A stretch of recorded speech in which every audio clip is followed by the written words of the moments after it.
views and opinions expressed in the following program are those of the hosts, guests, and contributors, and do not reflect the official views of Real TV, its management, or affiliates. Content is provided for informational and entertainment purposes only. Viewer discretion is advised.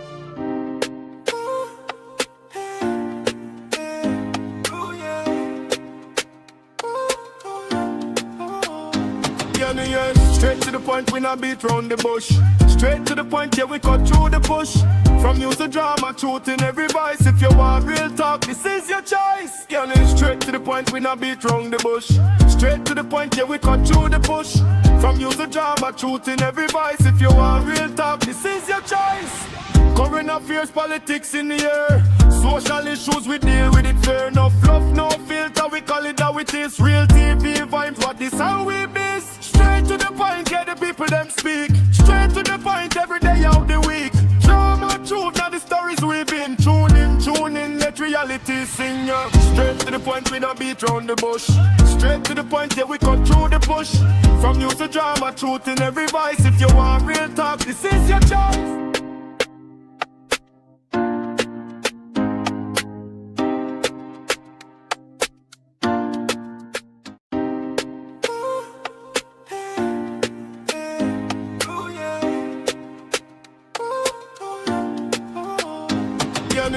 Straight to the point, we not beat round the bush. Straight to the point, yeah, we cut through the bush. From use to drama, truth in every voice. If you want real talk, this is your choice. Yeah, straight to the point, we not beat round the bush. Straight to the point, yeah, we cut through the bush. From use to drama, truth in every voice. If you want real talk, this is your choice. Current affairs, politics in the air. Social issues, we deal with it fair. No fluff, no filter, we call it how it is. Real TV vibes, what this how we miss. Straight to the point, get the people them speak. Straight to the point, every day of the week. Drama, truth, now the stories we've been. Tune in, let reality sing, yeah. Straight to the point, we don't beat round the bush. Straight to the point, yeah, we cut through the bush. From use to drama, truth in every voice. If you want real talk, this is your choice.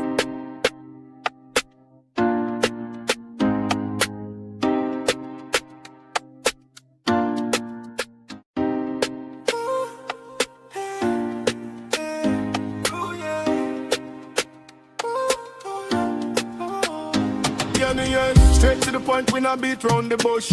Straight to the point, yeah, we cut through the bush. From use to drama, truth in every voice. If you want real talk, this is your choice. Yeah, straight to the point. We're here live. I want to say good afternoon and welcome to all of you all that is locked on with us, whether you're listening to us via social media, you're listening to us on cable TV. I want to say good afternoon if you're listening to us. Wherever you are with us this afternoon, I want to say greetings and welcome. I know a lot of people have been asking about the TikTok and you know, they're not seeing us there and all these different things. We still have our ban on TikTok, or we until the first? So, of course, for those of you all that are locked on with us via Facebook, I want to say good afternoon and welcome. All of you all that, you know, always make it your duty to jump in, share the live, and just be interactive and be a part of the whole conversation.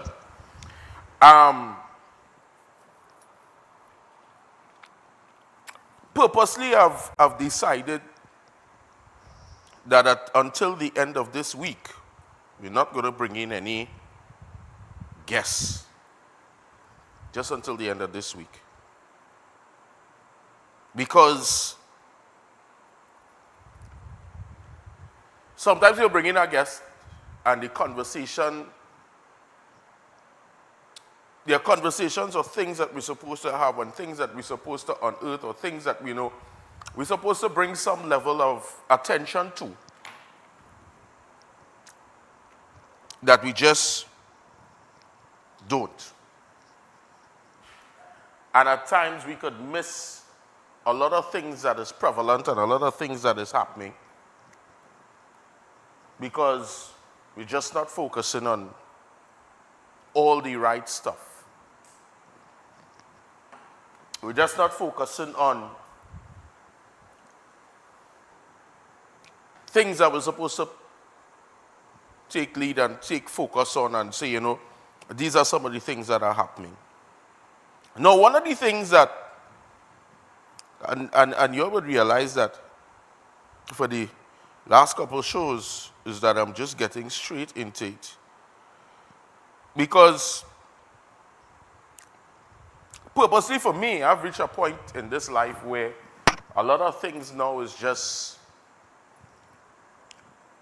it's not even confusing anymore.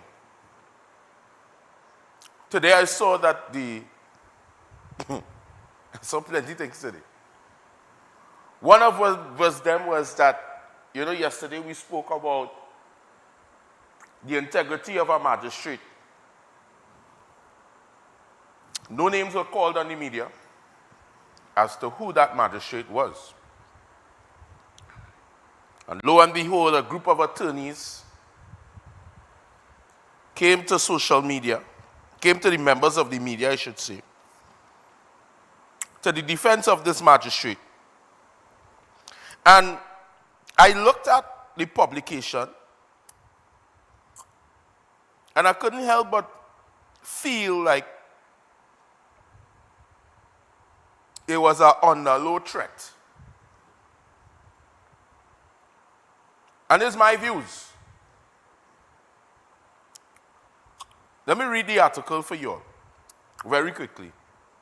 Senior attorneys have publicly defended a sitting magistrate following reports that the judicial officer is facing imminent arrest over alleged corruption, insisting there is no evidence of wrongdoing and warning against attempts to undermine the judiciary.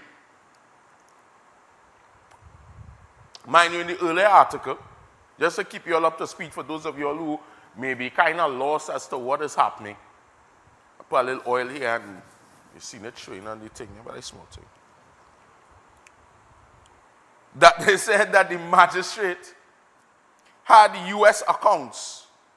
The magistrate had US accounts. And those US accounts wasn't adding up to the money that he's supposed to be making. Right? And if I'm absolutely correct, a magistrate should not have another job besides that of the courts. He shouldn't have another business. We will find out live on television today, right? So maybe we could probably Google search if a magistrate in Trinidad is allowed to have business or work elsewhere besides in the court. Magistrate or judge. I mean, common sense would say it would make absolutely no sense if that a magistrate has another job, because then it could also compromise them in terms of different things. But let common sense prevail. We will Google search it on live television. But it says the defense came one day after reports emerged that the magistrate was expected to be arrested over allegations that bribes were accepted in exchange for favorable court rulings, while the magistrate has neither been arrested nor charged. Attorney Prakash Ramada convened a news conference at his San Fernando office alongside acting chief magistrate Brian Debedine and attorneys Michael Ruplal and Vishal Gurwa. Ramada said that the legal team believed it was necessary to respond to public speculation surrounding the allegations, describing attacks on a judicial officer as a serious matter. He said that throughout nearly 4 decades of legal practice, he had witnessed unverified intelligence being presented as fact, adding that efforts to tarnish the reputation of a respected judicial officer required a firm response. Ramada maintained that the magistrate had faithfully upheld his oath of office and had done nothing wrong or improper. He added that if legal action were eventually taken, the magistrate would vigorously defend himself through the courts. He also cautioned the allegation alone should not be treated as proof of guilt, nothing that Trinidad and Tobago's legal history included cases involving false witnesses and unsuccessful prosecutions. Referring to previous high-profile matters, he stressed that every allegation must be tested through the judicial process. Well, let's see what I saw, right? All right, let me go again. Attorney Michael Ruplal addressed two cases reportedly linked to the allegations, noting that both matters were heard between 1 year and 15 months ago and remain part of the public record.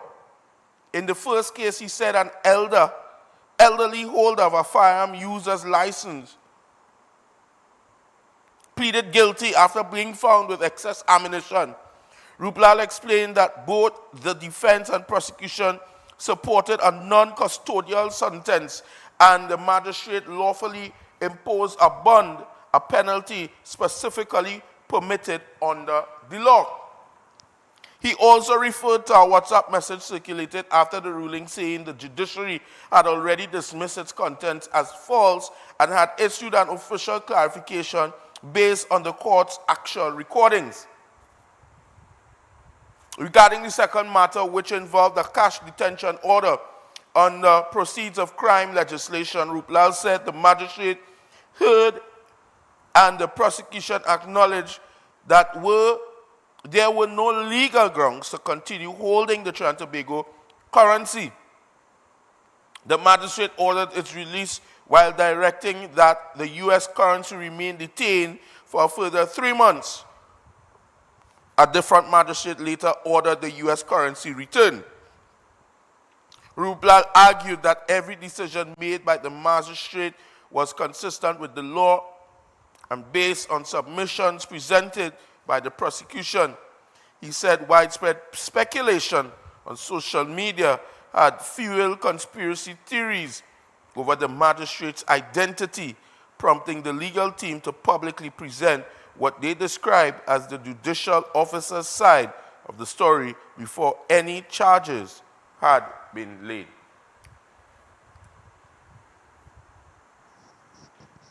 Nobody named the magistrate or the judicial officer. Tell me if I'm wrong. Nobody named the magistrate. There were two pertinent cases that would have been spoken about.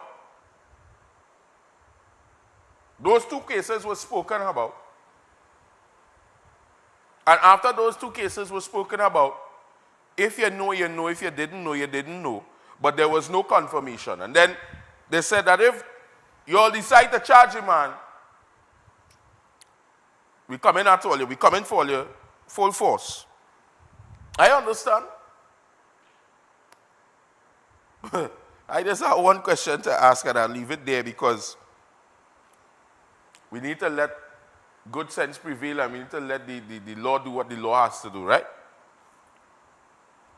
Where are the proceeds, or where did you get proceeds of the monies of the alleged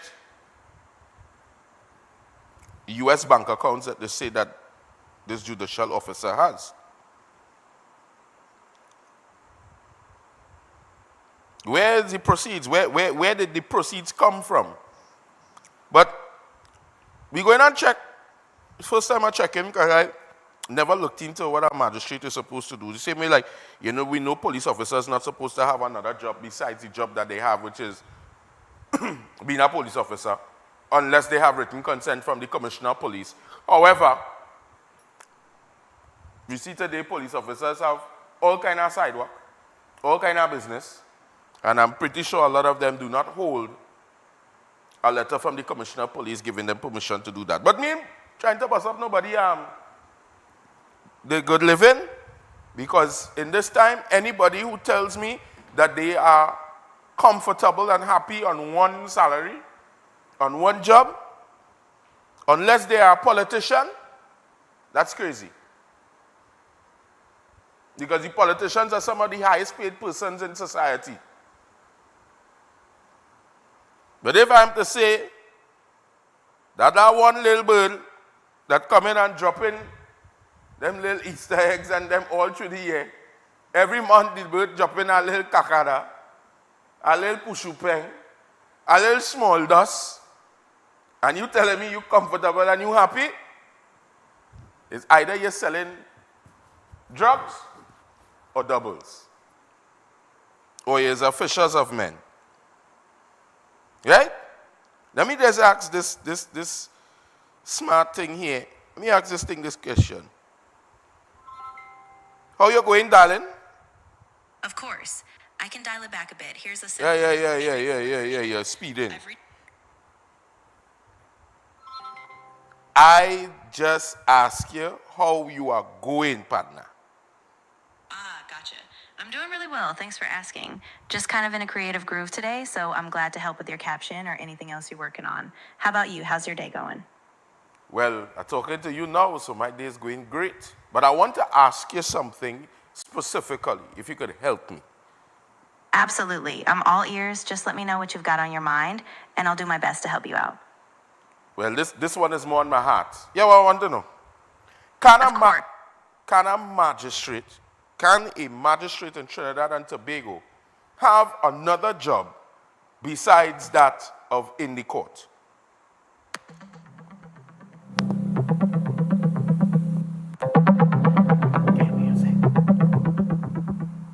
In Trinidad and Tobago, a magistrate cannot hold another job besides their judicial duties. The law under the Judicial and Legal Service Act requires full-time dedication to their role to avoid conflicts of interest and preserve judicial independence. Any outside work would require special approval from the Judicial and Legal Service Commission. So if a judge has a U.S. bank account with sums of monies that does not add up to the amount of money that they make, can there be an investigation?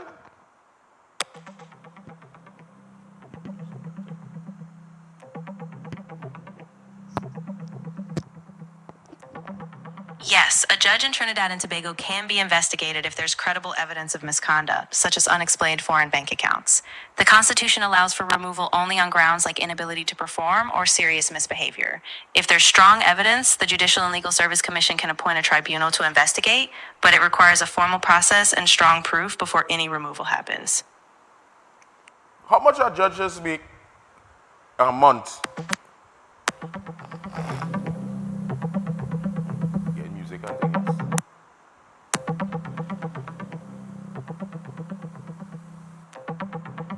Sure. In Trinidad and Tobago, as of a recent report, high court judges earn around 76,000 Trinidad and Tobago dollars per month, tax-free, including allowances. The Chief Justice and Appeal Court judges earn slightly less, but these amounts can vary depending on perks. Earlier reports from 2013 had lower figures, but the current ballpark is around 70 to 80,000 per month. That kind of money they making there about. Them in, you don't need nothing in this life. A judge and a politician making around the same amount of money, you know. Yeah, a judge and a politician making around the same amount of money. So you're telling me that I don't know how to be yourself in the deal. You know, the man making about $70,000 to $80,000 a month. And I guess probably not enough, you know. If I get a salary, right? Let me just be real. If I'm getting a salary, Trina, good afternoon, Angela, good afternoon, I'm now jumping in to see who's on. If I'm getting a salary of even $30,000 a month, matter of fact, give me $20,000 a month, I get it, I get it.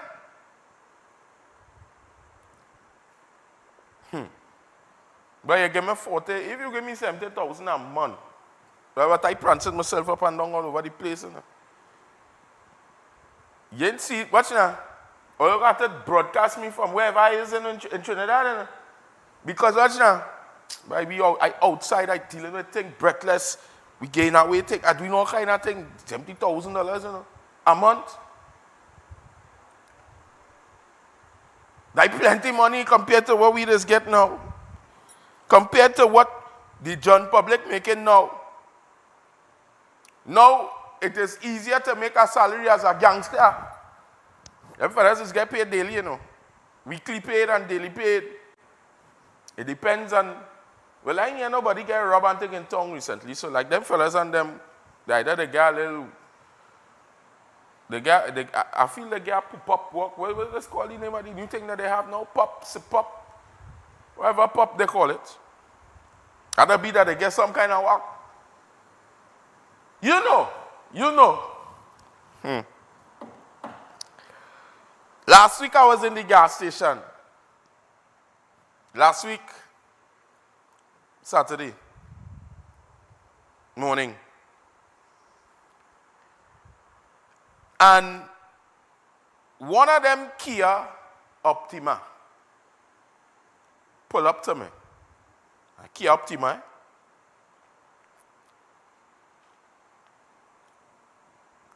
This Kia Optima pull up to me. And there was a certain artist in the Kia Optima. Well, they follow me. And I make no apologies for this. You remember that artist, a certain Trinidad artist,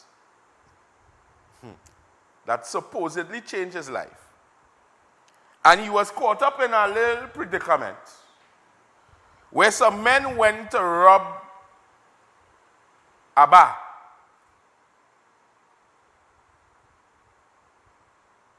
Around Cipriani Boulevard, somewhere around there. All you remember that?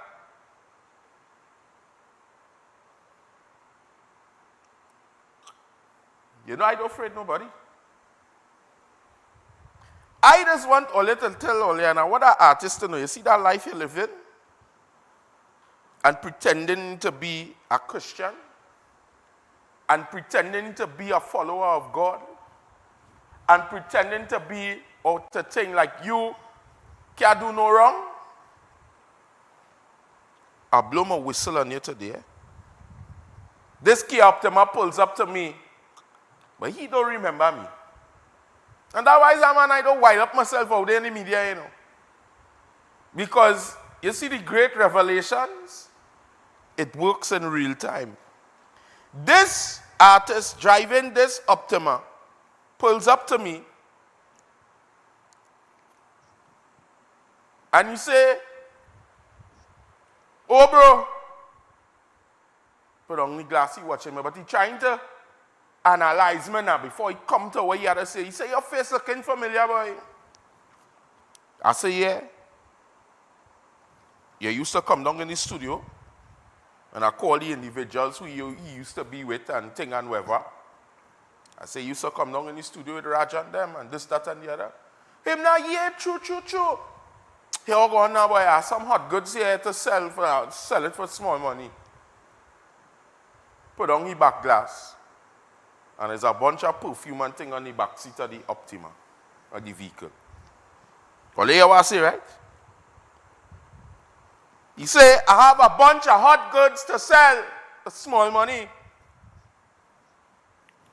Joe Vuitton, who you went and robbed? Joe Vuitton, this game that you all like to play, pretending to be children of God. You're running to be a Christian because you thought you was going to make more money. You're watching Jaran Nurse and you're watching some of the others and see, well, hey, boy, Jaran make great money off of the gospel scene, so I can come and make money off of the gospel scene too. But you're still bad like he has. You're still a criminal in your heart. And I seen it live on national television. If anything I seen is a lie, come from me. And I know you can't come from under badness. But because he's a Christian, suppose Christian. He's a Christian too, you know. I know real badness too, you know. John 3:16, Psalms 91, that is the badness I know, you know. But not John 3:16. We can't use John 3:16 because John 3:16 talk about love. Because for God loved this world that he gave his only begotten son. So I can't say John 3:16. John 3:16 is not the badness scriptures. I know badness. But it makes me step back to say, but maybe the story that he gave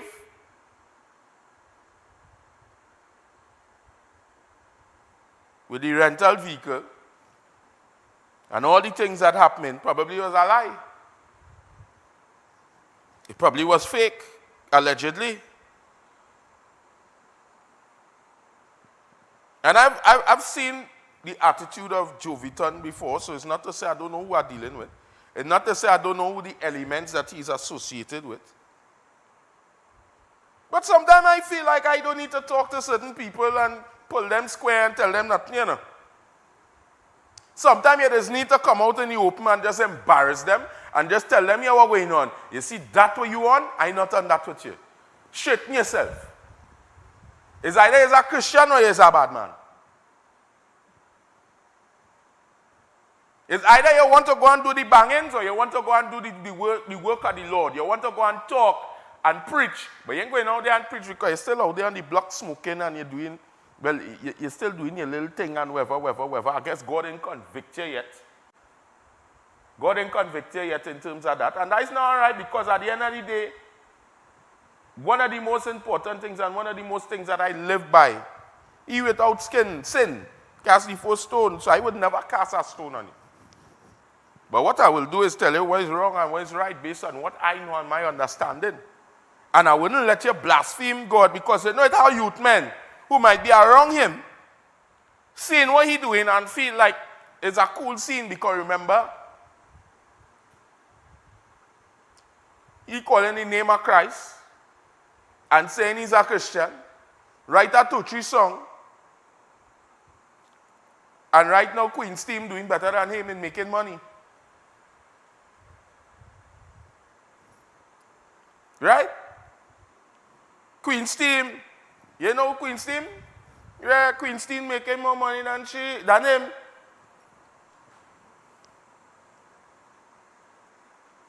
Badness is not the way. I mean, I know sometimes things hard, and a man might tell me, boy, Dale, boy, life hard, you know, things hard. Men can't see the way out here, and there's real pressure and all these different things, and all the fancy things. So, you know, we have to do something to live. You understand? A man go tell me, Dale, we have to do something to live. So, all right, no problem.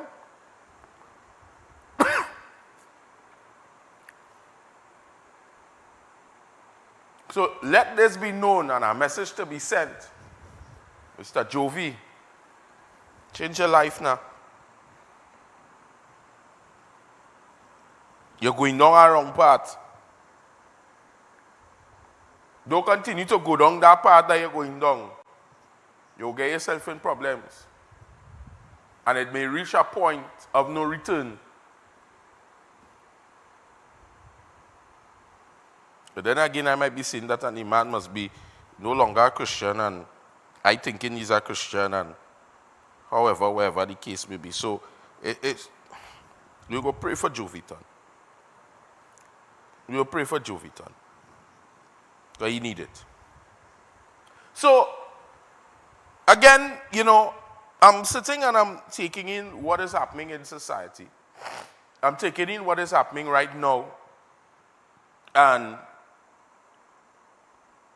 the positions that we are in society.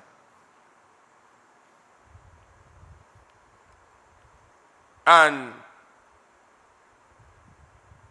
it is alarming to me so many things that is taking place. Recently, 2 people would have contacted me as well. They would have been, let me put it here. Let me pull it up here. They would have been attached to a company called Blue Wave.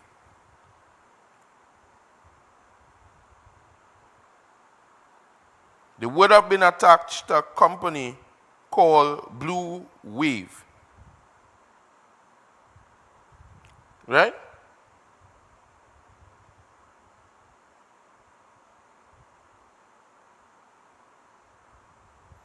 Blue Wave is attached to the Shogunas Health Department. They are attached to Shogunas Health Facility. Blue Wave Construction.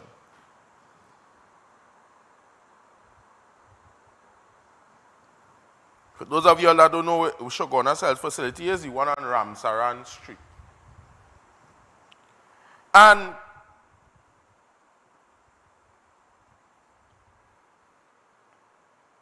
there have been employees of this Blue Wave construction company. Let me read what it is was said.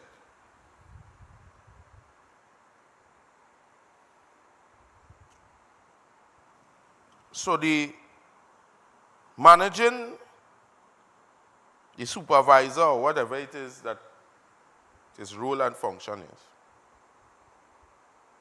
would have sent a message in the group chat stating, "Good morning all. From now on, the security booth will be under our care to clean." So one of the workers commented and said, "Work adding on and our salary remaining the same. That's not fair at all. Every month, they add something new for we to do. From what we were initially told."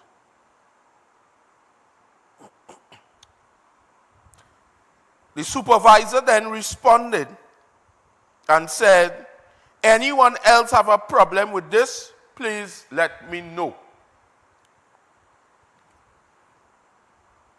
Another employee responded and said, "I do." The supervisor responded and said, "Okay."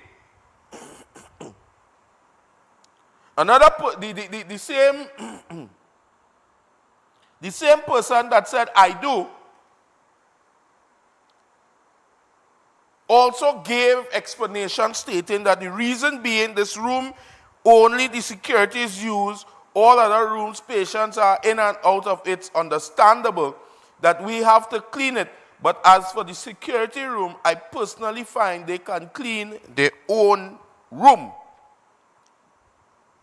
So the supervisor responded and said, "This was always part of the job. Or it wasn't cleaning because the other security chose to clean it." Now, when I first initially looked at this came across as a good dialogue. Because the first thing that was said was that after the supervisor said, "Good morning all, from now on the security booth will be under our care to clean," the worker just out of frustration, times hard, things hard, you're saying, "Work adding on and our salary remaining the same. That's not fair at all. Every month they add something new for we to do from what we were initially told," right? No problem.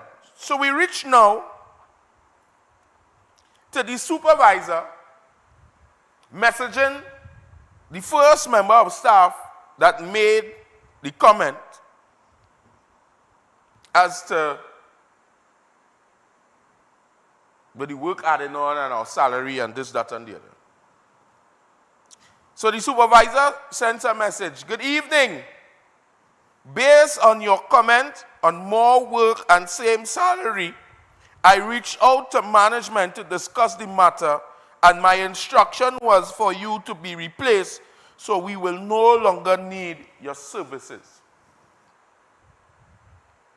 All you hear what I say, right? Your employer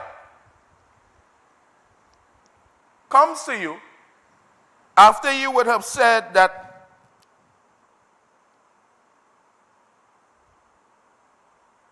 there is an issue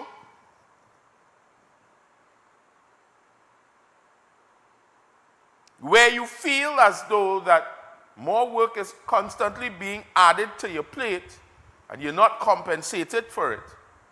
And instead of the employer coming to say, let's have a conversation about this.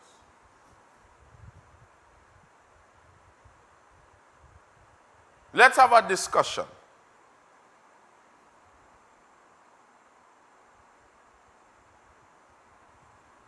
Let me explain to you X, Y, and Z, and this was actually, because things could happen. Instead, he sends this message, and right after sending the message,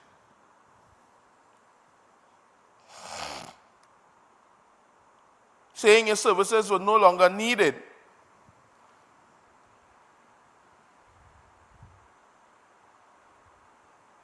he blocks the employee after.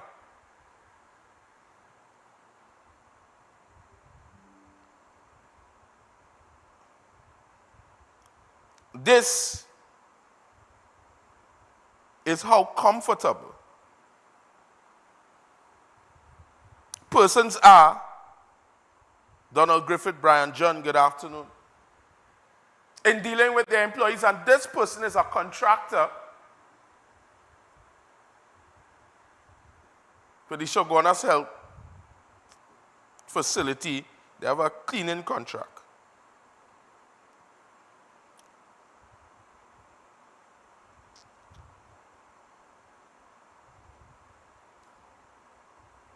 Okay? Another employee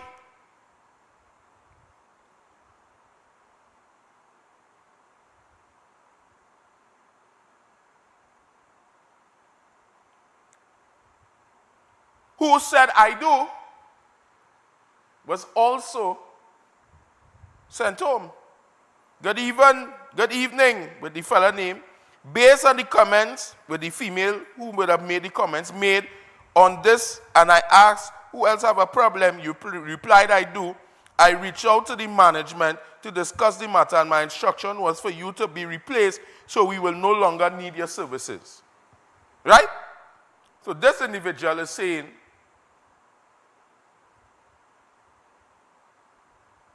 that they are instructed by management.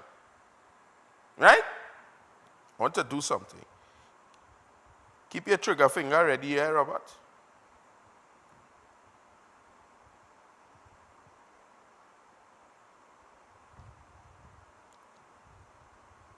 And when we make calls like these on air, it could go either way. Right? It have our next thing connect up there? That it right there on the table there. I want to make the call. I want to make sure let's see if it is that these people are facilitating. I want to see if it is that they will have a discussion with me live on television.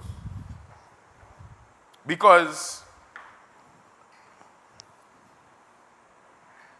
at some point in time, I feel and I believe that fair play is supposed to be in play. And I reach a point where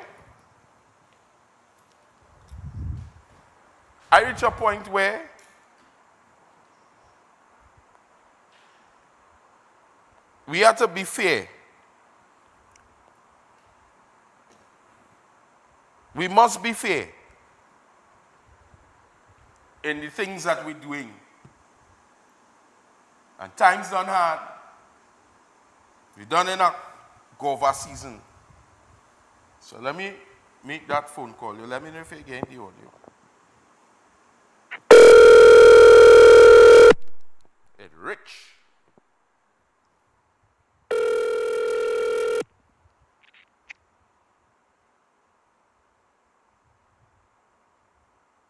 Hello, good day.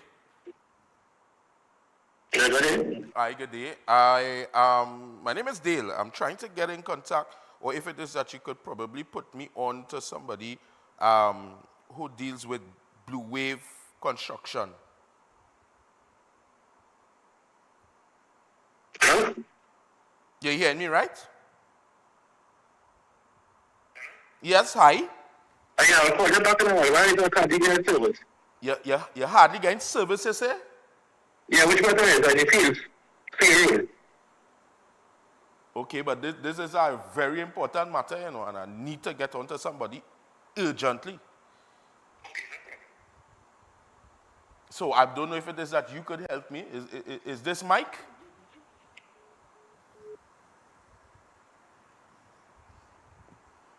Or you feel Mike service bad? Or Mike playing? Mike answered the phone and didn't say nothing.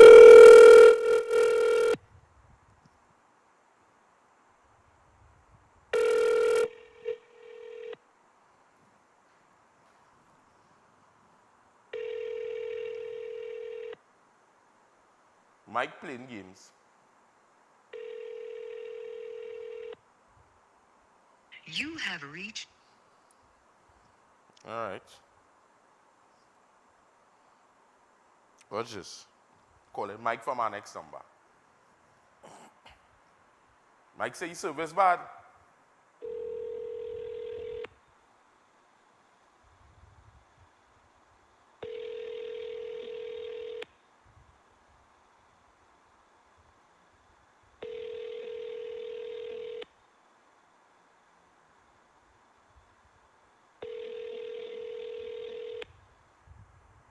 You have reached the voice.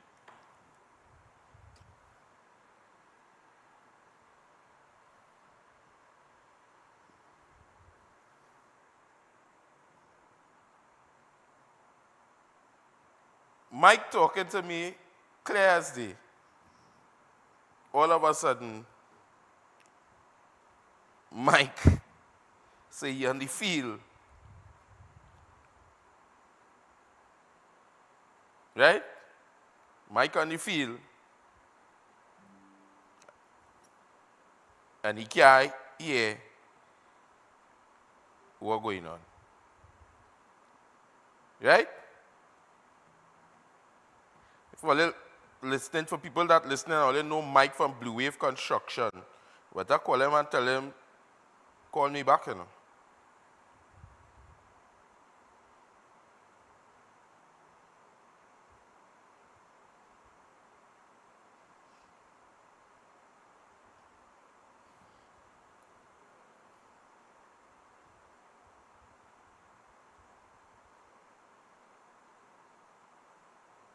Blue Wave Construction Limited. And I'm doing this live on television, and I want to show you how we this work. Because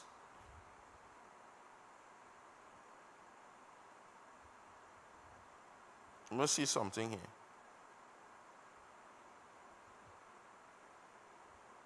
Let's see something here.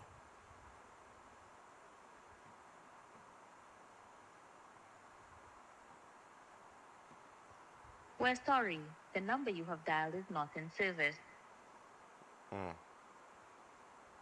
So I mean, all it is her phone where the WhatsApp number is one number alone. You can't call all here besides straight WhatsApp.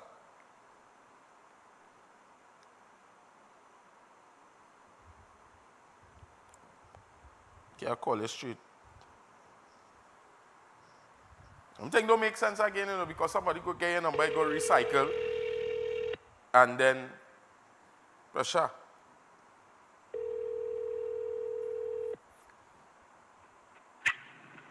Hello, good evening. Hey, brother, Dale here from Straight to the Point, from the TV show, right? I wanted to find out with the stuff with Blue Wave. They have like a head office. Well, the office is in somewhere down Southland, Chickland side. But who is the persons that own there? Mike is the person that own the company? No, Mike is the head supervisor. So he say you reach out to management, and management make the decision to replace you. But management know you all ever spoke to management, saw management, anything like that? Well, it's that a woman that used to come and drop off the equipment, and then they say she was the manager of the whole thing. That's Ali, she name. I don't know she first name. Right, but you never get any contact info for her or anything like that? Nah, I never hear anything from she or anything like that. You say Ali, I saw it Ali, here with, that's and the company name is not just Soda, not what do you call it? Just Odra Ali? No, the company name is Blue Wave Limited. Right, but Blue Wave Contract. right, but the what I'm saying is the managing director is just Sodra Ali now. And she name? Yeah, just Sodra Ali. Yeah. Yeah, what to do because as a man going through union as well and we have to get she name. If they could spell out she name and send it, some of that. I will send it for you on WhatsApp. Yeah, thanks. Yeah. Well, they display with the powers of the internet.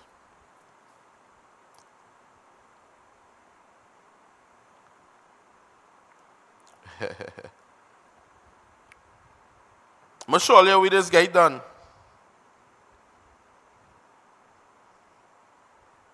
Quick, fast. And how did they say? In a hurry. So we just found the supposed owner of Blue Wave Construction Limited. Right? You say something, Ali. Contact info.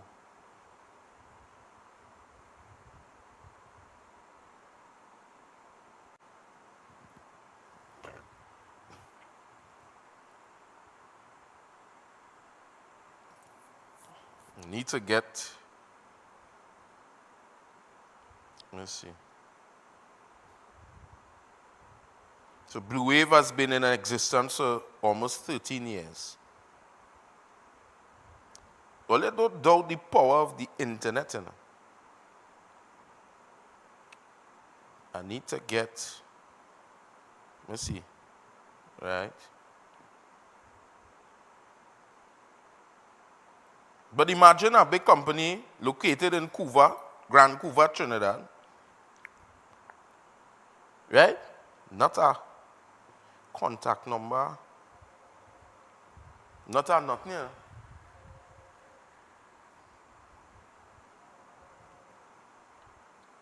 Not a nothing.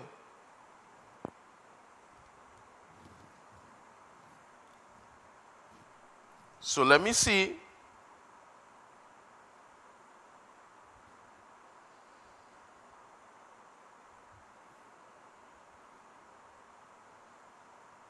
Contracts awarded.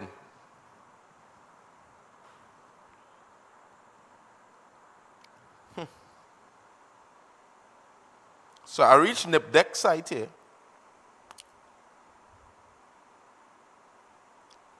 You know, we don't take our time to go through anything and to see nothing and to get information and all these different things, eh? Right?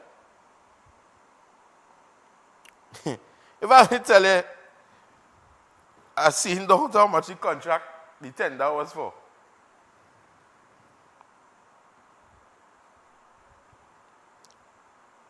$2.3 million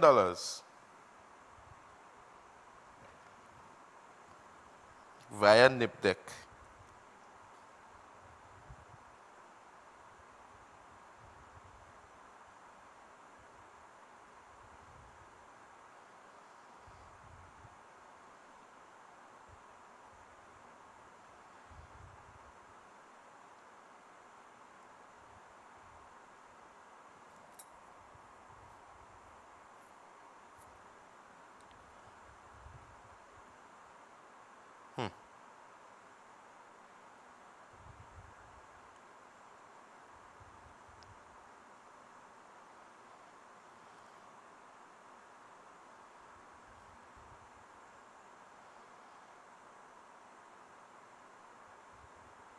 Nothing here.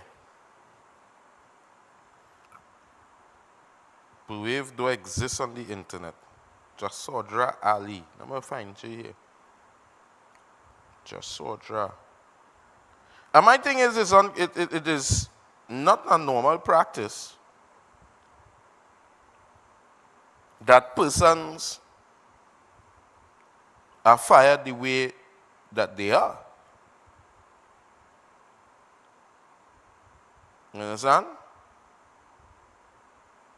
Yeah,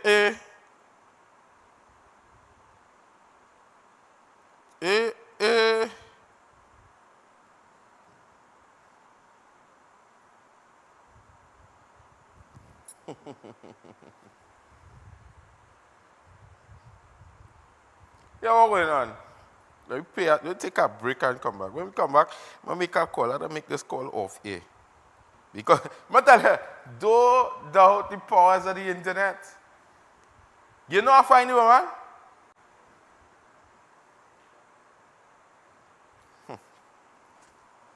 Take a break and we'll come back. Don't go anywhere.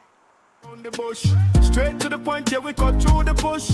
From news to drama, truth in every voice. If you want real talk, this is your choice.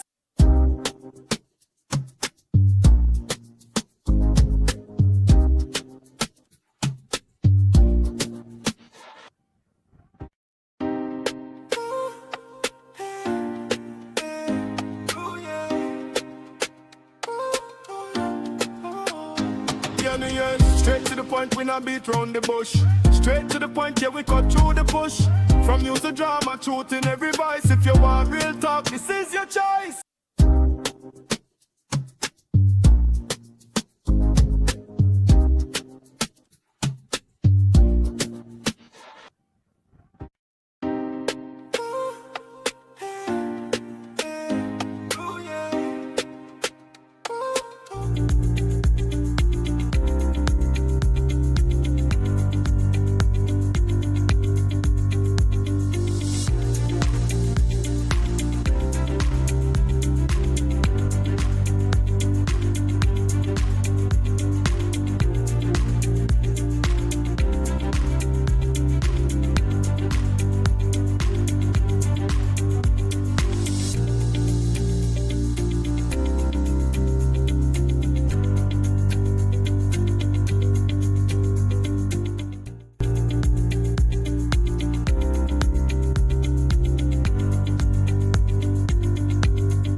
You're viewing Real TV. Thanks for choosing us. Hello, everyone. I am the Reverend Clifford Rawlins, minister of the Diego Martin United Church and a published author. I am inviting you to join me on Real TV for Honest to God, where we are honest with what Scripture is and says and addressing topical issues in Christianity in a postmodern context and post-colonial Caribbean landscape. Provocative, controversial, stimulating, and above all, openly honest. Every Tuesday at 2 to 3 p.m. right here on Real TV. Honest to God, I'm coming clean. Honest to God.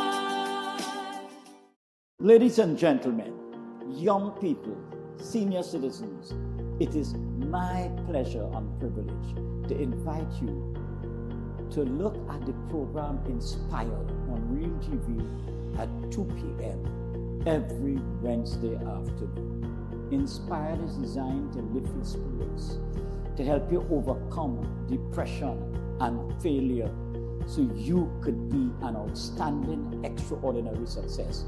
We have special experts every Wednesday who will inspire you to do better, to be your best self. So may God bless you. And remember, every Wednesday at 2 p.m., please look out for the program Inspire.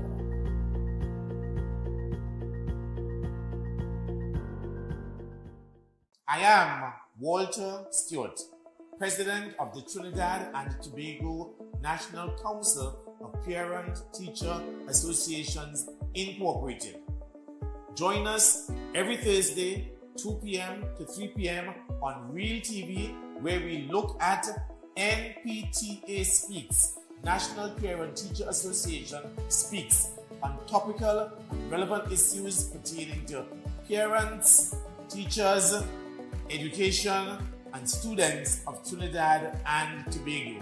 This, of course, encapsulates local, regional, and international audiences every Thursday, 2 p.m. to 3 p.m. on Real TV, NPTA Speaks.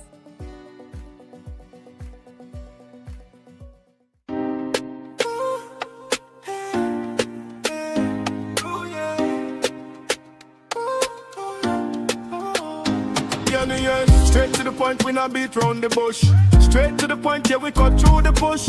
From use to drama, truth in every voice. If you want real talk, this is your choice. Yeah, straight to the point, we not beat round the bush. Straight to the point, yeah, we cut through the bush. From use to drama, truth in every voice. If you want real talk, this is your choice. Current affairs, politics in the air. Social issues, we deal with it fair. No fluff, no filter, we call it how it is. Real TV vibes, what this how we be. Straight to the point, get the people them speak. Straight to the point, every day of the week. Drama, truth, now the stories we've been. Tune in, let reality sing ya. Straight to the point, we don't beat round the bush. Straight to the point, yeah, we cut through the bush. From use to drama, truth in every voice. If you want real talk, this is your choice.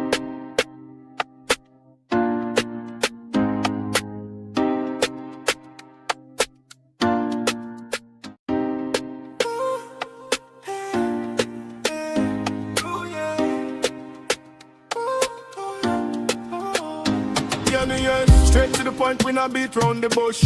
Straight to the point, yeah, we cut through the bush. From use to drama, truth in every voice. If you want real talk, this is your choice. Yeah, straight to the point, we not beat round the bush. Straight to the point, yeah, we cut through the bush. From use to drama, truth in every voice. If you want real talk, this is your choice. Some will like me, some will hate me. And this is why, once you do the right homework, good afternoon and welcome back. Once you do the homework right, good afternoon, Brian John. Once you do your homework right, we wouldn't have a problem, you know.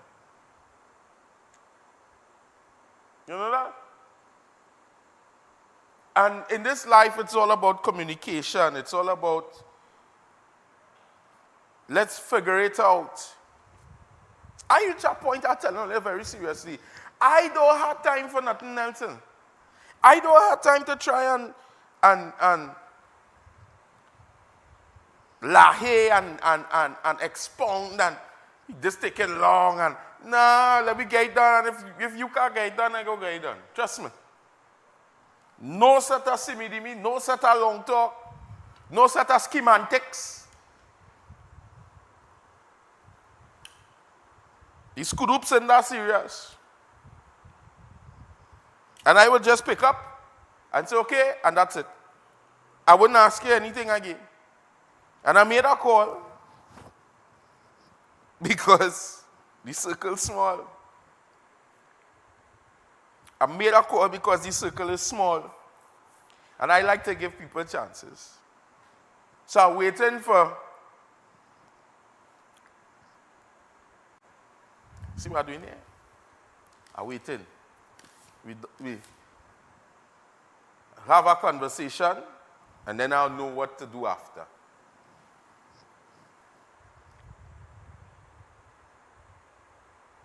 Because that's what it's about, you know. I like to be fair.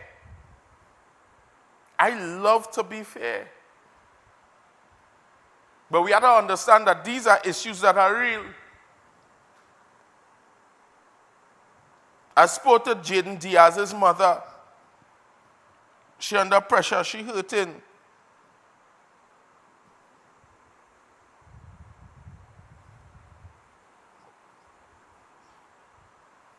She asking me what's next. Sometimes I wish that I had a greater level of authority and that I had the powers to act in accordance with the law.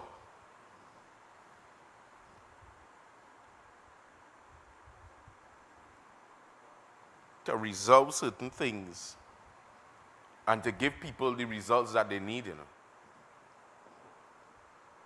I feel like the Minister of Homeland Security needs to initiate an elite team, an elite squad within the security forces.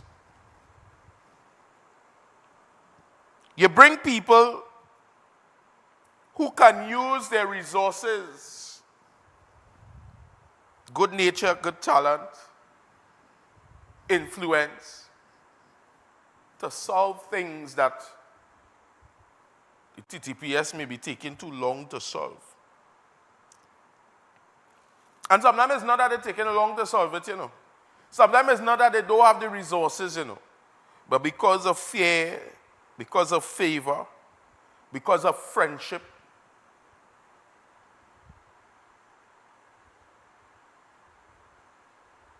because they don't want the batch to lose the little dust that they're collecting.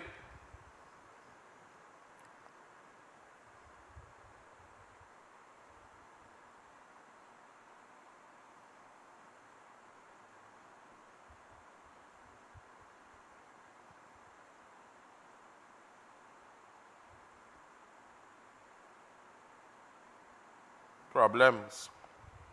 So we'll protect our batch at the hands of innocent people dying. Jayden Diaz was not involved in a criminal activity.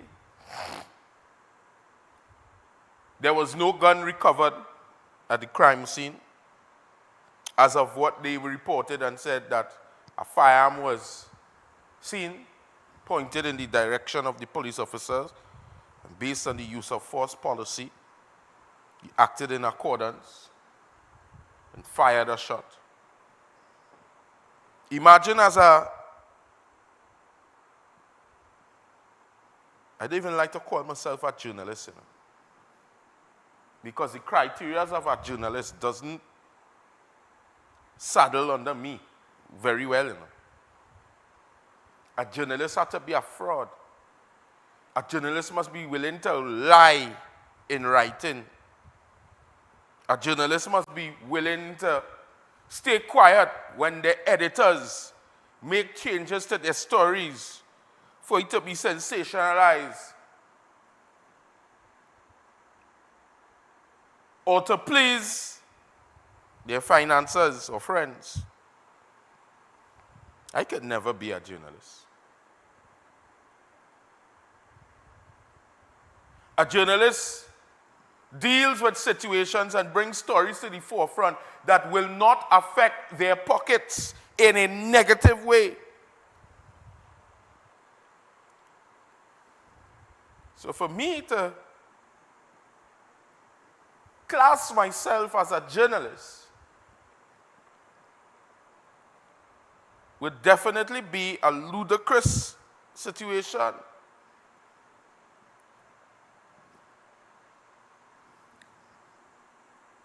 But here we are. Things are happening and we're saying nothing. Jayden Diaz is dead. The evidence points something totally different.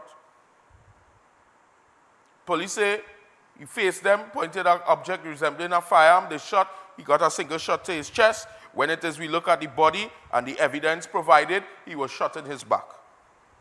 To this day, it has almost been 30 days since Jayden Diaz would have been killed by the Trinidad and Tobago Police Service. Realize I didn't say alleged. Realize I didn't say supposedly. Realize I didn't say in a shootout and he died. He was murdered by the TTPS.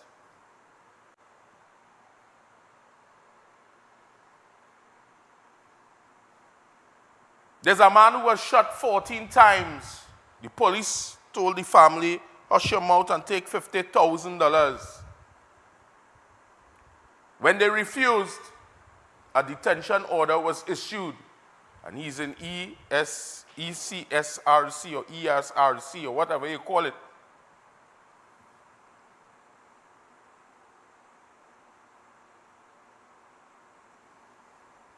Under preventative detention order.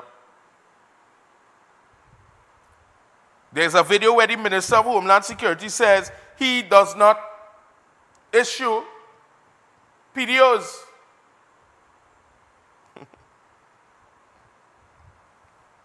But I'm guessing that the police issues it and say, boss, based on information, this is what, and he signs off on it.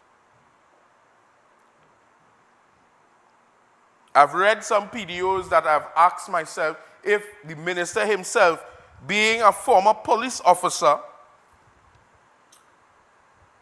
read it and made sense of it. Where I can see in a PDO where a man, based on what is written in ink, it says that he is a part and was a part of gangs. ABG 7, 8, 9. Or if he'll lie. I read it for Robert when we went by the state witness.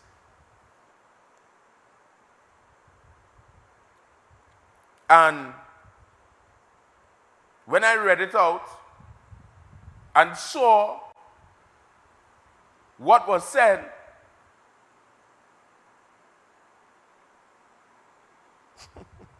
I just had to laugh. And because these young boys and gangsters, and they are part of the whole thing. But recently I find that, I'm listening to Gary Griffith and other persons in the media, and I find that they're making plenty sense. So I want to play this video that would have been released by Mr. Griffith, where he made some statements, and he made a lot of sense, and I want to share that with you. And before I go there, you know that they have granted Christmas list the minister's entry to the country, right? So I want to say hats off to the minister for allowing all of that to take place. So let's play the video with Gary.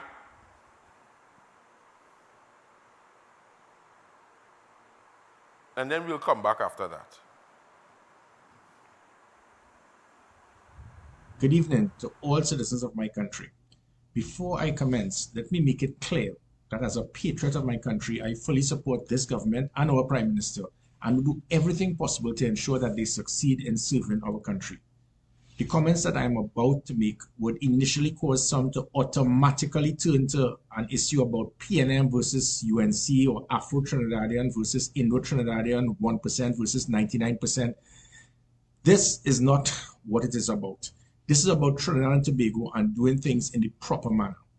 I am not even going to get started about the tens of millions that the taxpayers, you the taxpayers, will have to pay when persons are held via preventive detention orders without any charge laid after the state of emergency. Now, I have been a patriot to my country for decades, with service in the military as a national security advisor, Minister of National Security, Commissioner of Police. And what I'm seeing here in relation to these preventive detention orders, the PDOs, decided solely upon the stroke of a pen by a minister who's a politician, I believe that it can set a very dangerous precedent. And this must not be seen in any way as a target to the government. as this policy and pattern can become the same for governments to come after the UNC. So before the UNC supporters get offended by my concern, understand that tomorrow it could be you being incarcerated for months without evidence and without a charge being laid by a PNM government minister. Is that what you want? Minister Alexander, he rightfully attempted to assure the public that he cannot authorize a preventive detention order without a process, without a chain of recommendations and reports from the police commissioner, as well as acquiring information from his attorneys to sift through the documents before it is given to him for advice, etc. That is not true. There is nothing that mandates this. And sadly, our media, they lap up his comments, and no one asks him to show where in our laws does it mandate any input from anyone before the minister removes the freedom of any citizen via a preventive detention order. Now, note the difference whereby the police, led by a commissioner, which is an arm of law enforcement and is non-political, but they, when they arrest and charge a citizen based not on intelligence but on evidence, you will be given the opportunity to have a trial in court and be given bail. Now, in total contrast, under state of emergency, what we are experiencing now is that through that state of emergency with a preventive detention order, it allows a politician to have you arrested based on his personal view as what he deems as intelligence, with no evidence, no trial, no court hearing, and no bail. Now, that only happens in a police state. And I want to re-emphasize, the line minister for security, who is a politician, has sole authority to sign an order to take away the freedom of any citizen based solely on his personal view of what he deems intelligence to warrant such. And if he wants to try to pass the buck and mislead the public to say that such a detention order must come first from the Commissioner of Police, which, as I said, is totally false and misleading. But let us say he decides to go down that road. It also means that the Commissioner of Police likewise can do the same, send a recommendation for a detention order for any citizen based on what he perceives as intelligence and forward it to the minister, and your freedom is also taken away with no evidence, no trial, no court, and no bail. Now, again, as I said, before the UNC supporters start on your rampage, I am asking you, how would you feel if such a pattern, such a precedence becomes the norm in our country and the government changes somehow, and the PNM security minister is now given that type of authority to use the word intelligence to have you incarcerated indefinitely because you're a non-supporter of the PNM government? You see, as they say, do so and like so. The reason I bring this point is because I experienced the hatred and the venom of PNM ministers trying their best to have me arrested because I refuse to arrest their political opponents, inclusive of the present Prime Minister. So before people jump on a bandwagon, this is not about me and politics. This is about me getting it right and speaking and saying the right thing. Had they thought about the PNM, by the way, if they thought about having an SOE with PDOs, as we are seeing now, this is what they could have very well done to me, with no evidence, no witness, no report, no statement, nothing at all, but simply using the word intelligence to lock up those opposed to them. The direction Trinidad and Tobago is going in right now with this state of emergency and preventive detention orders, it is not the right avenue.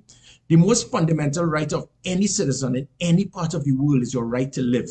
Your second most fundamental right is your right for freedom. And that freedom is now being removed based on this concept of a state of emergency and this line of a preventive detention order. As a national security advisor, I remember I told the Prime Minister then, I do not see a state of emergency being used and should be used as a crime-fighting tool. I stick to that. However, in this present situation, because of the failure of the present line Minister of Security and the Commissioner of Police, they don't have the ability to come up with one anti-crime fighting plan, not one new unit, not one new technology, not one new system, not one new policy to reduce crime. The Prime Minister was left with no choice other than to adhere to the plea of the Commissioner of Police to have a year plus state of emergency. Okay, fine. But to now have within a state of emergency, we are allowing a politician to deprive any citizen of their right for freedom with due process not being there. No due process, no natural justice without a chance to be heard, without a trial, without a court hearing, without bail. That is similar to what we have seen in a dictatorial state. The value of the state of emergency is that is because you do not have the capability to turn intelligence into evidence to lay charges. That is why law enforcement call for a state of emergency. I am unable to do the job, so now I need something now to take away the rights of citizens because I don't have the ability to turn intelligence into evidence to charge you. Now, the state of emergency provides them now with the opportunity to take away the freedom of others without evidence to lay charges or to have you incarcerated. So because you have a state of emergency providing that preventive detention order, it gives the line minister that authority to have that preventive detention order to arrest whoever he feels so without a shred of evidence, and just use that word intelligence to justify this dictatorial act. That's what I will call it. So there's a flaw in the law, and it can be used to be abused. I'm not saying that it is happening with this line minister and this commissioner. I don't think so. All I'm stating is that this could very well take place, and it should not.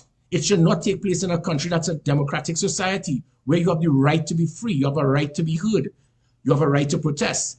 I am also what is happening now is that anyone that is arrested for breaking the law, it must be done. If it is that you want to arrest someone, it must be done based on evidence and not hearsay, not rumor, not using the word intelligence. The present incident that we all speaking about now with the Hadiths, it is embarrassing. And that's what my view is. Because if there's evidence, if there's a statement, if there are witnesses to show that a crime was committed, then charge the persons, lock them up, and we move on. But based on your inability to charge someone due to lack of evidence, to take away one's freedom based on the factor that they have the resources to commit an act, I think that is a disgrace to our criminal justice system. I remember the special branch did a report on myself when I was commissioner of police, stating that I was the highest risk citizen ever to be targeted. There were over 40 death threats to myself and my family as commissioner of police. And I'm sure there were tens of thousands of persons wish I was killed. But wishes cannot be an avenue to arrest someone. And this has nothing to do with this present incident. But just for your information, there must be evidence to justify that what someone may talk about in a rum shop or in a private conversation is what they plan to do. You have a right to be innocent until proven guilty. You have a right not to be incarcerated unless there's evidence to lay charges. How is it that we can have a country that we call being democratic, where you have a right to be free, and a line minister could easily say, my intelligence that I acquired is enough for me as a politician to sign my name on a document and take away the rights of freedom of some? Or commissioner of police saying the same thing. Oh, you always bad talking me. Well, I will use a preventive detention order to sign a report to give to the politician to say intelligence reveals that X, Y, or Z did so and so to lock that person up. And again, I'm not saying that this line minister and commissioner of police will do that. I believe that they are not like that. However, it provides the opportunity, and that is what my concern is. We have seen that if persons are arrested because of their protest against the police, what has happened. So these actions only cause many to indeed be concerned that a PDO can very well be used and abused. And everyone is remaining silent. You know why? Because people are afraid. Yesterday was Dominic Hadid. Last week was Ms. Phillip. Tomorrow it could be any citizen in this country. As one politician has sole authority, I keep stressing that, one politician has sole authority and the sole discretion to have you incarcerated without any input required, for or against, to prevent him from so doing. Understand my point. A politician has the sole authority to arrest, say, 500 persons tomorrow by just signing a form known as a PDO and saying it was based on intelligence he received. Be it a text message he got, be it hearsay from a partner or even a stranger or even a rumor. If I have a private conversation with someone, it must be linked to show that I had intentions to be able to do what it was that I was stating, not that I had the resources to do so, which is why I will double down on the fact that this state of emergency can be used as an abuse of authority by certain persons that can affect the fundamental rights of citizens, which is your right of freedom. I would strongly recommend we could probably look to go back to that zone of special operation, because if we use the zone of special operation, which is to target criminal elements in specific areas, dealing with the criminals themselves in those specific areas, in the hotspot areas, upon which we can then we can now remove that state of emergency, and it will take away the opportunity that we have now where a politician can just sign their name and take away the freedom of others based on perception, based on hearsay, and based on intelligence with absolutely no evidence to lay charges. Trinidad and Tobago, that is the first sign towards dictatorship. What Gary said there made 1,001,000% sense. We have the video with the Minister of National Security, with him saying, let's play that so we could have context. Once we could get that and we have context of the situation where people could understand then what was being said. Because I believe that these PDOs can be abused. We saw where it is Johan Hari would have been arrested and he was not held under a preventative detention order. Let's play this and see. Not a political thing. It's not a political thing. I don't know why people think it. They will send it to Homeland Security. The lawyers at Homeland Security will watch it and communicate and ask questions, and then it comes to my desk. I look at it, sign it, and then I hand it back to the police. A few moments later. Let me say again one more time. No government minister cannot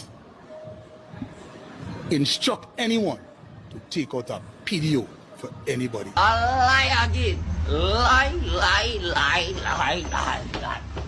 Lie at them. The part with the lie again, the less sabotage is really bad. But I just want to know,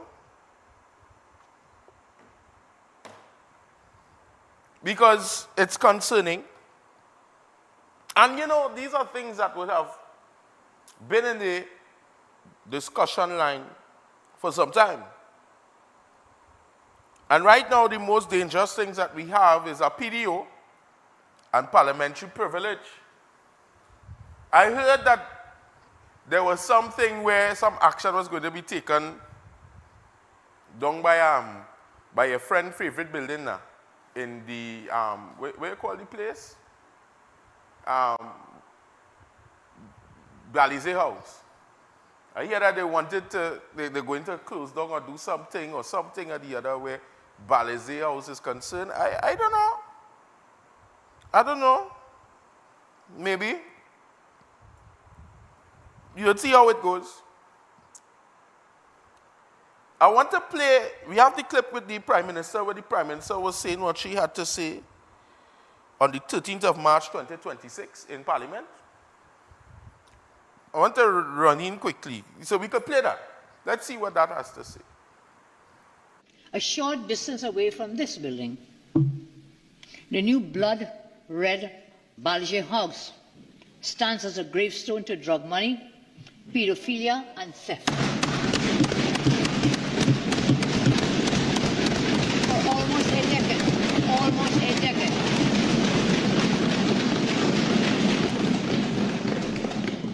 Mr. Speaker, Standing Order 48-4, please. I did not name anyone. It's a class of persons. If it falls in your garden, in your front yard, so be it. The PNM, some of them, they're local drug mafia financiers. Some of them, they're pedophile lodge friends. And the fake eater food elite clearly view... Mr. Speaker. Mr. Speaker. 48-4, please. You know, Honourable Speaker, the member for Rima and I were in the law class together. So you know how to craft your statements as a good lawyer. I have not named anyone. If you want to take ownership of it, take it. But I have not named any of them. Not one. Well, boy. Alicia, boy?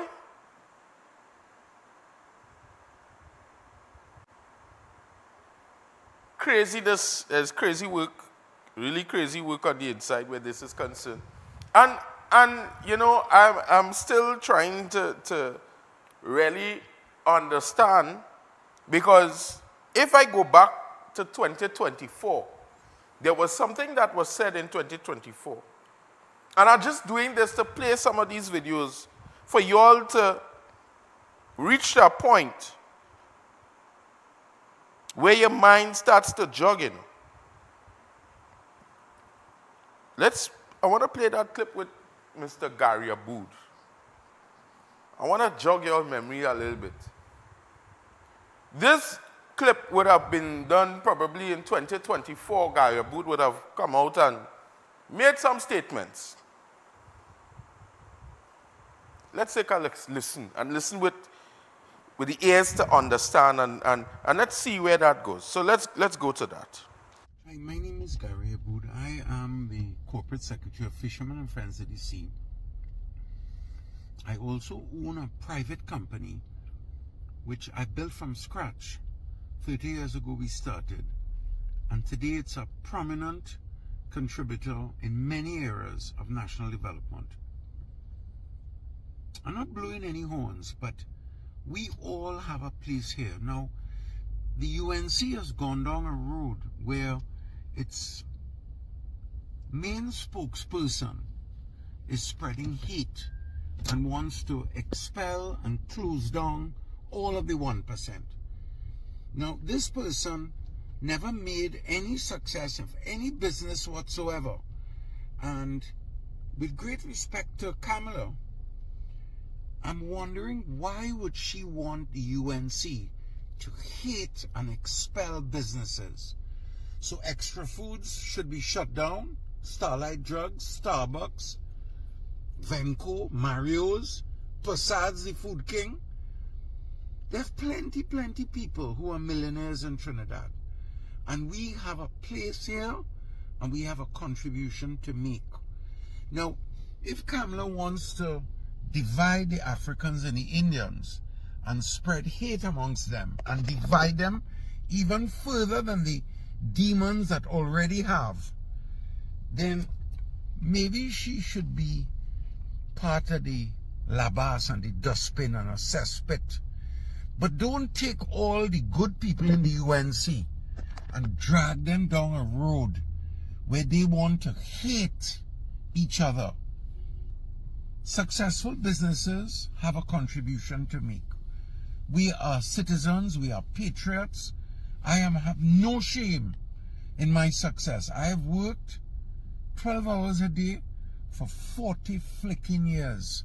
When other people were going to the beach and hanging out, I always think of a way to make it work.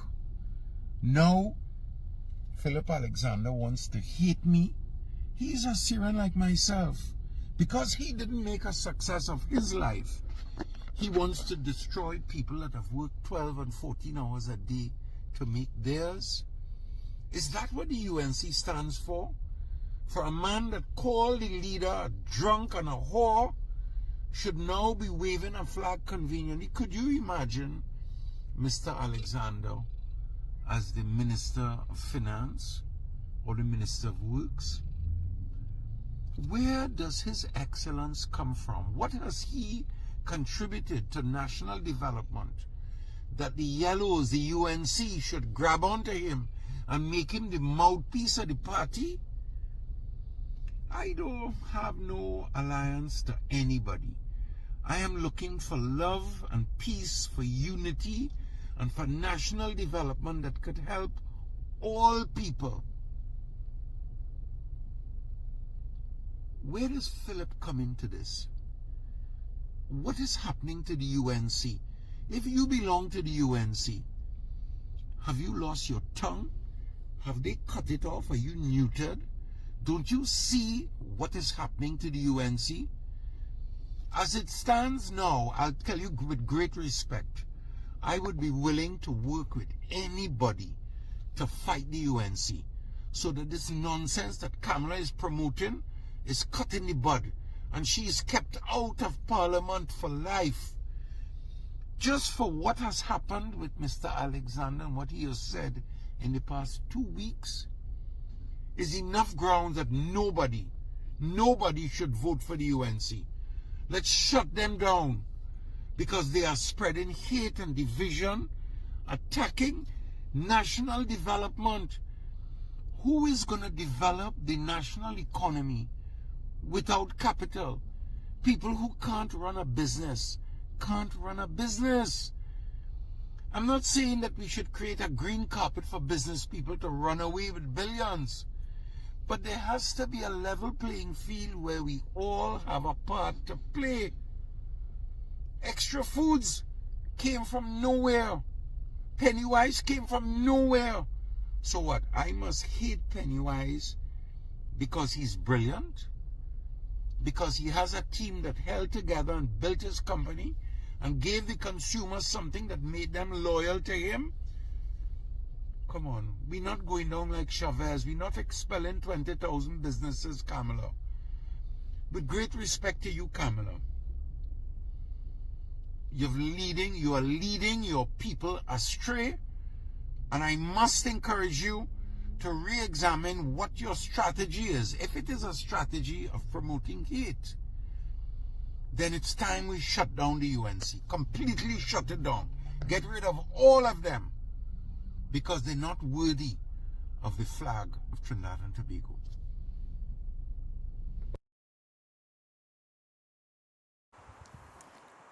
And this is in 2024. When was elections? 2025, right? What does that say?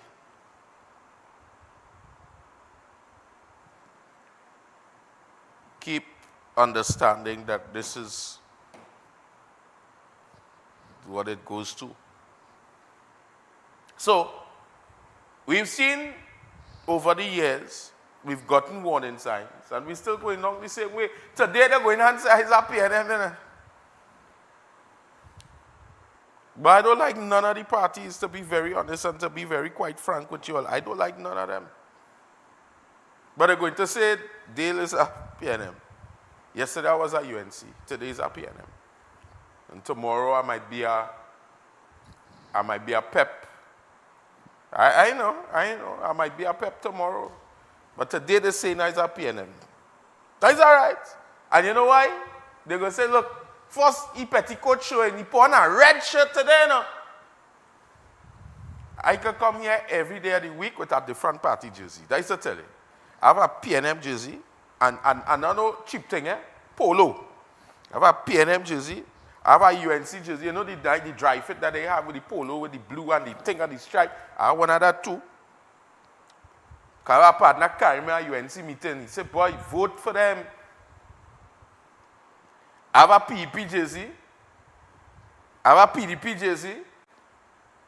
I have a TPP jersey. In fact, I have a TPP sweater. Like 5 days of the week they're ready, The only person that really gave me nothing is Kizel Jackson. Kizel didn't give me. What's Kizel party name again? Robert? What's Kizel party name again? You vote for she, so you must know. You and that fella over there, Enrique Botin, all vote for Kizel, so they must know the party name.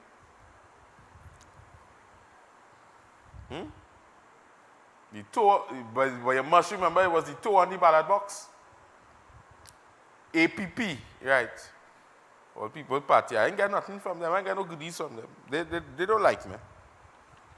But the reality is, all kicks aside, that we have gotten into a place or position now where parliamentarians, politicians, and everybody else is telling us that what we are seeing,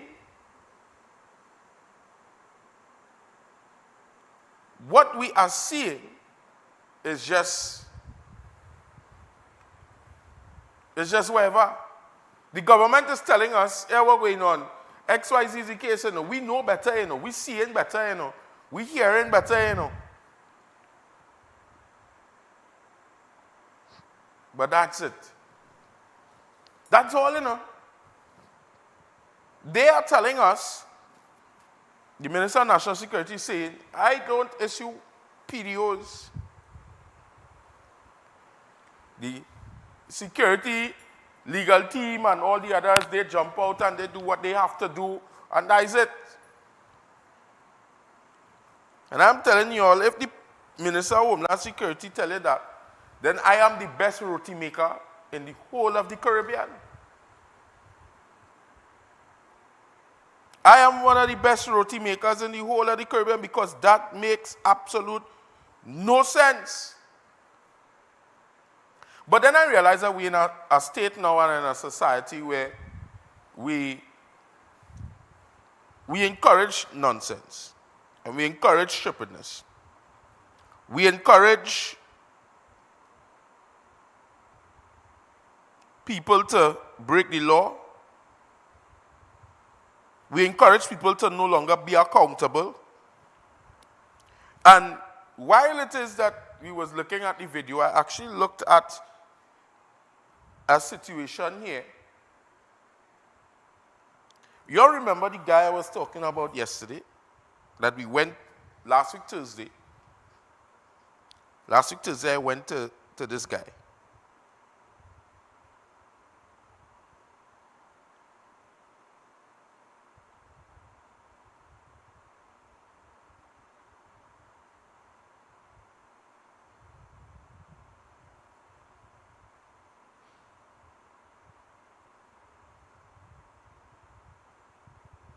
And I'm looking at it here because not many things could get me stupefied.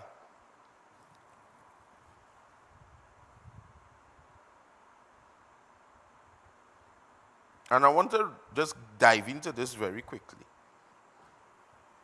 Didn't plan to. But as I'm looking at it, I started to realize that we are the reasoning for why things are the way it is in society.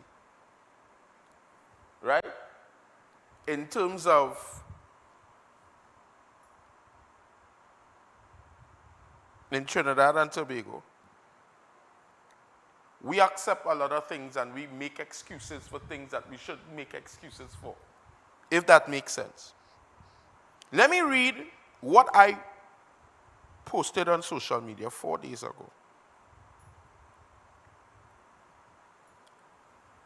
And this is what I said. At some point, enough is enough. At some point. Every chapter of your life has the same story, just different characters.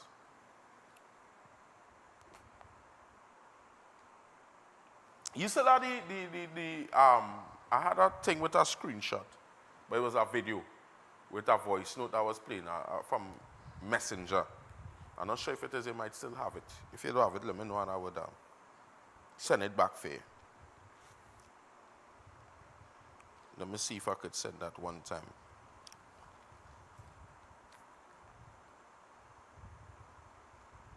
Let's see. And this is some crazy business, eh? Sometimes it's better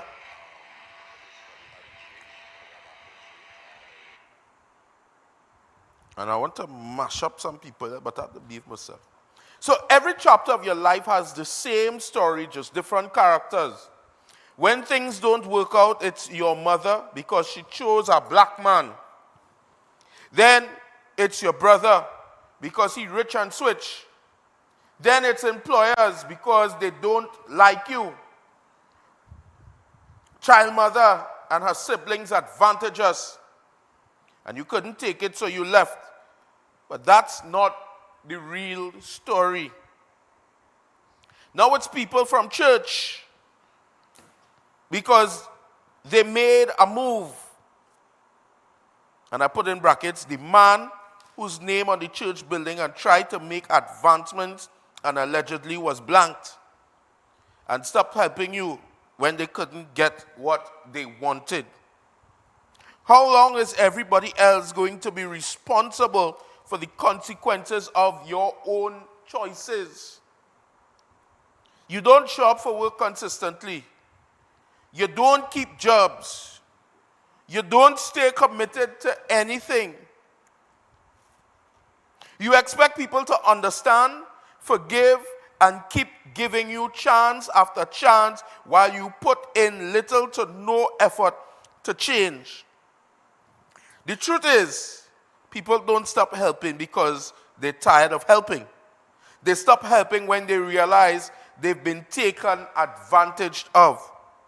You always have enough energy to entertain women, argue and do everything except the one thing that will actually improve your life.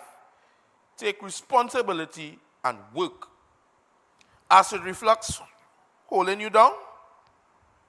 And when people start questioning your stories, suddenly they're the enemy too. Even your run-ins with the law somehow become someone else's fault. 2 separate incidents involving possession, different police officers, yet you're still trying to convince people you're completely innocent. At what point do you stop blaming the system and start examining your own decisions? Life isn't against you. Accountability is simply catching up with you. Nobody owes you a living. Nobody owes you endless sympathy. Nobody is obligated to keep financing your bad decisions while you refuse to help yourself. If you spent half as much energy building a career as you do creating excuses, your life would probably look very different today. Stop looking for handouts. Stop draining people emotionally, financially, and mentally. Get a job. Be consistent. Tell the truth. Take responsibility. Because the world doesn't reward excuses, it rewards effort. O'Neil King, stop preying on people's kindness. Stop lying about your situation. Shake yourself and get up and work. O'Neil King, go and get a job. That's what I posted on social media. If you know me, you know I could be very mean. This wasn't being mean. I was employing a young man who preferred to be Pretty Boy Floyd and beg people for money than actually go out there and get a work.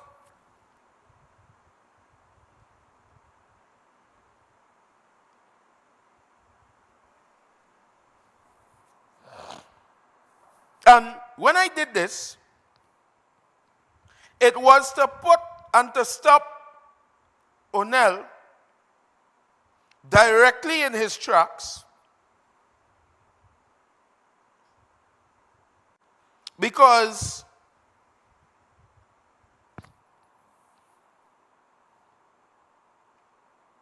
he wasn't going to stop. He didn't intend to stop. And he has no reason to stop.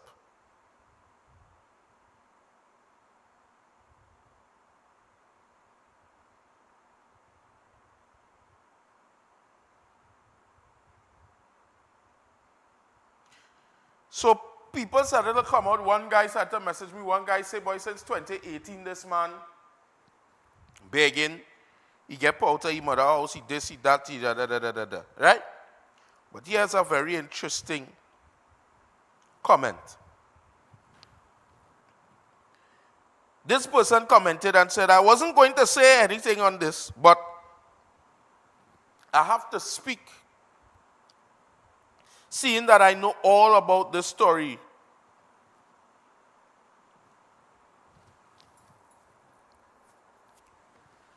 And I don't like to waste my time on dotish people. But sometimes I do. And today is a day where we dedicate it to dunce and dotish people. She said, and here Eliza, remember, social media is all about people can talk and say what they want to say, Firstly, you all came and interviewed the guy and was recording without his knowledge. Secondly, if you all claim to help after hearing his story, if you all didn't believe him, you all could have left without posting up his pictures and tried to tarnish his character because you all never helped him in any way. All I'm seeing here is you guys came to social media to publish his business that he told you all in private that no one, and definitely not the public, had to know. That's why many people are afraid of speaking about things that they are going through on a daily, Many people would come here to comment not knowing the actual truth, and because of the image you shared and yourself knows absolutely nothing about the young man, because first time you met him and spoke to him for like 30 minutes, then judged him based on your own beliefs, which was not nice of you at all to come on here and speak all this negative based on you speaking to the young man once in your life for no more than 30 minutes, as I mentioned before. You just know when people part of the fully done community. Sometimes people like you don't understand how much you are actually damaging someone by tarnishing their name and character. People's mental health is very important. Some people eventually suffer from depression and actually commit suicide. So instead of coming on here for whatever reason, it was never about helping the young man, but more so seeking attention.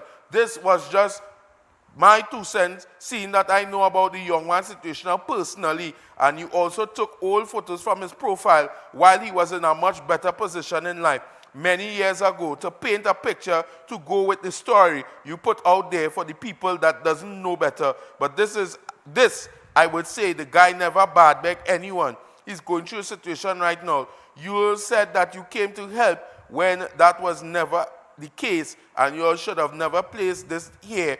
Hope you'll never fall in life, because let me tell you something, Jamil Edwards, go to hell. That's what I want you to do. Go straight to hell. No pass go. Go straight to hell. Let me tell you why. Everything you've just said here is what it is Onel King spewed out. You say Onel King never bad beg. You say I only talked to him for 30 minutes. Onel had been having a conversation with me for the last 3 days before I got up into Laventille to meet him. You say I take old pictures from his photo to paint a picture. How Onel looks in the pictures that I posted and how I saw him is one of a kind. He don't look like he's suffering. Fresh mark. Onel told me he was living in a yard in the church. When rain fall, getting wet up again, this again, that again, the other. You know what? Since Onel want to try to make me into sounding like a liar, let's just play the voice note.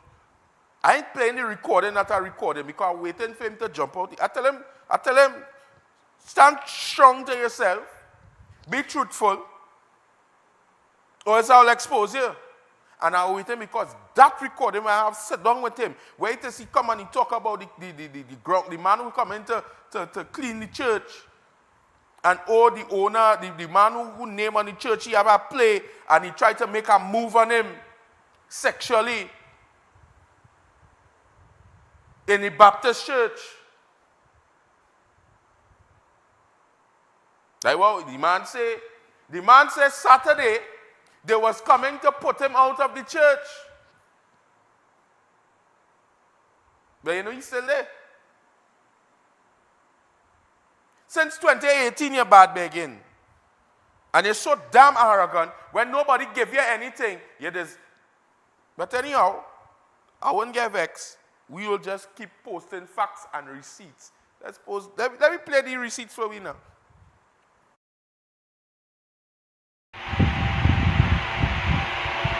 Yeah, but so basically by the church, is a Baptist church, there is basically just get the people to use the toilet and take a little shelter. I sleep on the ground in the yard and stuff like that. And there's a guy next door. I basically just get Wi-Fi from him now. I don't really connect over here. However, if I go in the road by the yard, I just connect. So that's what I was doing. Then yesterday the rain come down and I kind of have to move, and then it's been moving so we just kind of take over the rest of my day. Yeah, I just kind of wanted to send my voice note to explain that. So to answer your last questions, I was working at a fast food outlet on Monroe Road, and I lost my job. Well, it was temporary, to be honest. It just was not supposed to be so short. However, before Carnival, you know, they were looking for temporary workers. I was looking for work. I needed anything. So being that it was temporary or not, I took the job. After Carnival, so the people are basically Muslims. After Carnival, after Ramadan, things kind of slow down. And most of the, not most, but it was like 5 of us, people who that they took on within the beginning of the year, kind of told us, you know, they would cut our contract and they would call us back. They wouldn't exactly say that they would fire us or something like that. They just say, well, you know, things slow down, so the pace, X, Y, and Z. Which was true. I mean, a large population of customers on Monroe Road were actually Muslims. But they sent us home. They said they would have called us maybe in a month or so. We haven't really heard anything since, and I haven't held on or held my breath. I've been trying to look for work. I've been applying where I could. I'd be very honest with you. It'll just be very challenging. I'm not trying to ask anybody, just beg anybody for handout just like that. But though, there are some days I don't even eat. Well, yesterday I eat tupaka, bourbon. I eat a one double from my neighbor.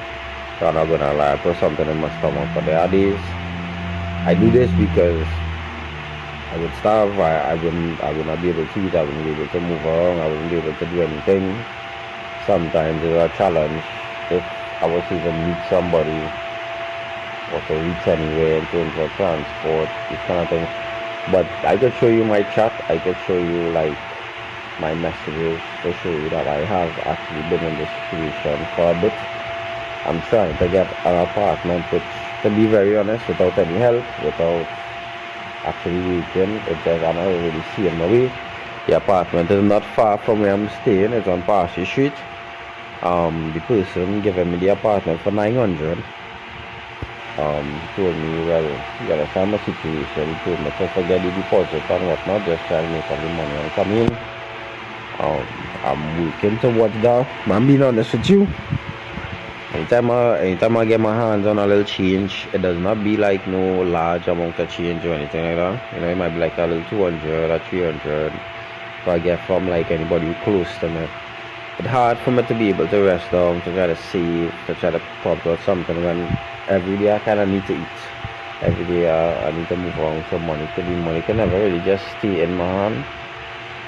And I haven't really been able to like have that. Like if I was working, I mean, you know, I would have been able to get an apartment a long time. Like I said, bro, I don't really judge me, but I'll be out there fighting it, I'll be out there starving, and before I lose my sanity, I just reach a point away.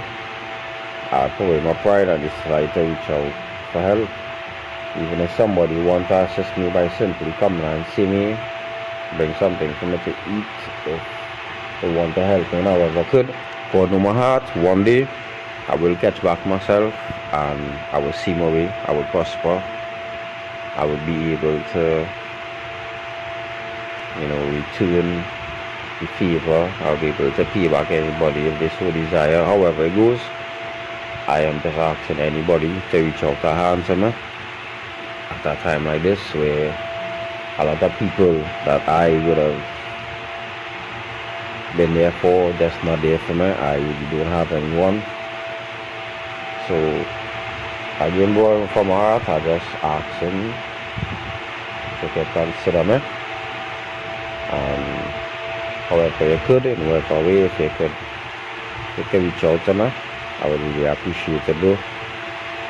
And like I said, really hard for me right now, and I'm just looking for somebody to assist my brother that way.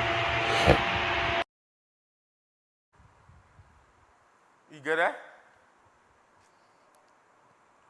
That man tell a whole story. When I come here, the man had the keys to the church. The man opened up the church doors and everything.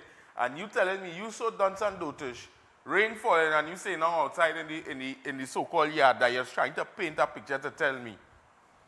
I don't like con men. I don't like people to deceive me. But at this point nowadays,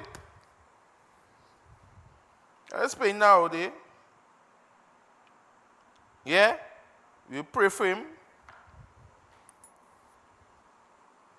He said they're coming to try to teeth up my head and try to get me to get people to give you money and that kind of thing. I will pray for you. But there's our next version of straight to the point. Tomorrow, I promise I wouldn't wear a red shirt today. Tomorrow. So, until that's the end of that. This is straight to the point. You all have a great day. Stay blessed. And remember, if you play with fire, you'll get burned. Bye. Current affairs, politics in the air. Social issues, we deal with it fair enough.